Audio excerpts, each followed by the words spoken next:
Viewers, आप सभी का स्वागत है प्लाज्मा न्यूज पर। मैं आपके साथ रिजवान खान। मेरे साथ जो शख्सियत बैठी है उसको इंट्रोडक्शन की जरूरत नहीं। बिहार के पॉलिटिक्स का एक ऐसा नाम जिन्होंने 5 विधायक देकर, आप समझ रहे होंगे मेरा इशारा कहां है, अख्तरुल ईमान साहब हैं। असदुद्दीन साहब की पार्टी से हैं। अख्तर साहब, आपने बहुत इंपॉर्टेंट वक्त दिया है क्योंकि इलेक्शन का टाइम है, आप दिल्ली में यहाँ मौजूद हैं। हम लोग आपको सुना करते थे, देखा करते थे वीडियो में, जिस तरह से आपने बिहार में काम किया और हर जबान पर आप आए क्योंकि आपकी पार्टी से 5 विधायक चुने गए। आखिर क्या वजह रही उसकी कि 5 विधायक? क्योंकि लोग जो वहाँ के, जैसे हम लोग मगध से आते हैं, गया से आते हैं, हम लोग सोच भी नहीं सकते हैं कि आपकी पार्टी 5 विधायक एमएलए दे सकती है। क्या वजह रही होगी उसके पीछे? नहीं, दरअसल आप देखेंगे और करेंगे तो बिहार में आज़ादी के बाद से लेकर इस वक्त तक जो ख़ासकर माइनॉरिटी का इलाका है और या सीमांचल का हल्का है या दलित तबका है, वो इंसाफ से बड़ा महरूम रहा है। एक बड़ी बदकिस्मती रही मुल्क की कि आज़ादी के वक्त तो कौमियत का जज्बा कूट कूट कर भरा था लोगों में। सारे लोग अपने को भारतवासी और इस धरती का पूत कहते थे और सब लोग हिंदुस्तान की आज़ादी के लिए गर्दन कटा रहे थे। हिंदू, मुस्लिम, सिख, ईसाई सब थे आपस में भाई भाई। लेकिन आज़ादी के बाद आप देखेंगे कि पूरे मुल्क की सतह पर इलाकायत की तहरीक उठने लगी। कोई तेलुगु, कोई हिंदी, कोई बंगला भाषावाद चला। फिर राज्य स्तर पर आप आएंगे तो जातिवाद के नारे चले। मखसूस जातियों ने जिनको सत्ता पे पकड़ थी, उन्होंने अपने लोगों के साथ इंसाफ किया। दलितों और पिछड़ों का बड़ा बुरा हाल हुआ। फिर पिछड़ों में तहरीक उठी, पिछड़ों में भी तहरीक उठी तो उसके ज़रिए से पिछड़ों का भी उत्थान हुआ। लेकिन माइनॉरिटी का हल्का बड़ा महरूम रहा और हम लोगों ने इसी जुल्म और नाइंसाफ़ी के ख़िलाफ़ एक आवाज़ लगाई। ज़ाहिर के एक खला थी, एक गुंजाइश थी इस तरह की बात करने की। नतीजा हुआ कि लोगों को यह बात, उसको अदल और इंसाफ की बात लगी। और ख़ास करके हम लोगों ने हमारे बड़े मोहसिन रहे हैं, पहले कांग्रेस में थे, इंजीनियर आफ्ताब अहमद साहब और हमारे कई रफ़ीक, हम लोगों ने बिहार के मुख्तलिफ़ अज़ला का मुताला किया, तक़ाबुली तुलनात्मक एक अध्ययन किया कि आखिर मुस्लिम पट्टियों की और दलितों के पिछड़ेपन की वजह क्या है। तो उसमें हम लोगों ने कई आंकड़े लगाए।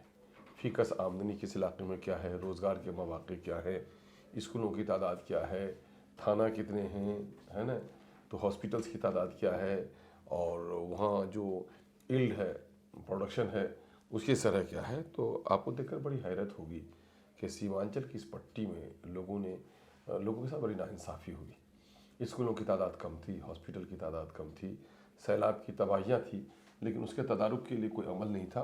तो इन चीज़ों को लोगों ने बगौर सुना और हम लोगों ने, चूँकि हमारी तबीयत भी ऐसी नहीं रही है, पार्टी का उसूल भी नहीं रहा है, हम लोगों ने कभी कोई फ़िरक़ावारियत की या इलादगी पसंदी की कोई आवाज़ नहीं उठाई, बल्कि हक़ व इंसाफ की आवाज़ उठाई।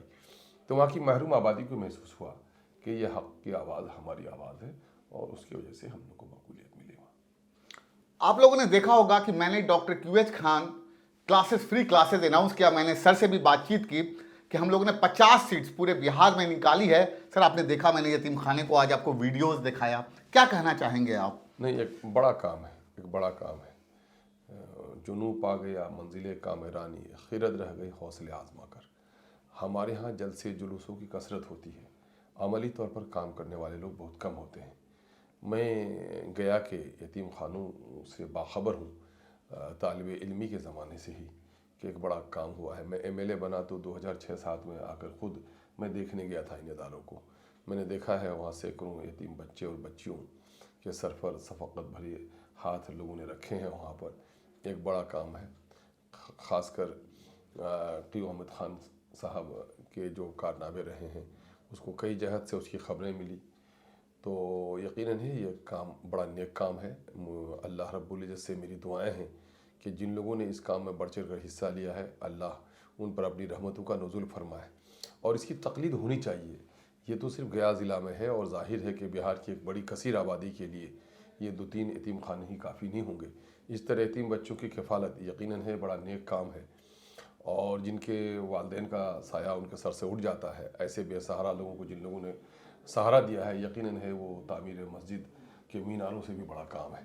तो मैं दिल की गहराइयों से मुबारकबाद पेश करता हूँ और मुझे खुशी इस बात से भी है कि यतीम बच्चे तो और भी जगह जाते हैं, وہ دینی علوم حاصل کر لیتے ہیں، لیکن یہاں پر دینی اور دنیاوی علوم یعنی علم نافع کو جس طرح سے بچے اخلاقیات سے وابستہ رہوں اور جدید علوم سے بھی آراستہ ہوں، یہ نیک کاوش ہے۔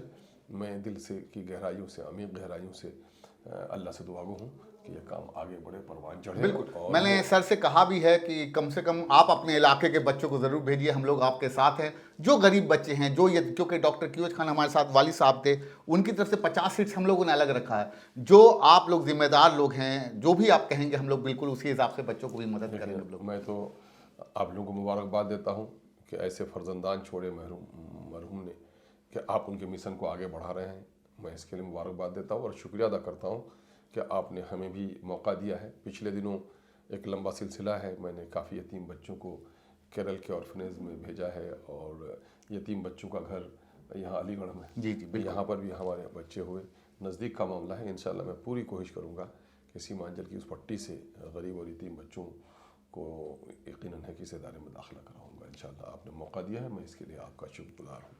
ہماری کوشش تھی کہ سر کو پورے یتیم خانے لڑکے لڑکیوں کے بارے میں بتایا جائے۔ میں نے پوری ڈاکیومنٹری دکھائی۔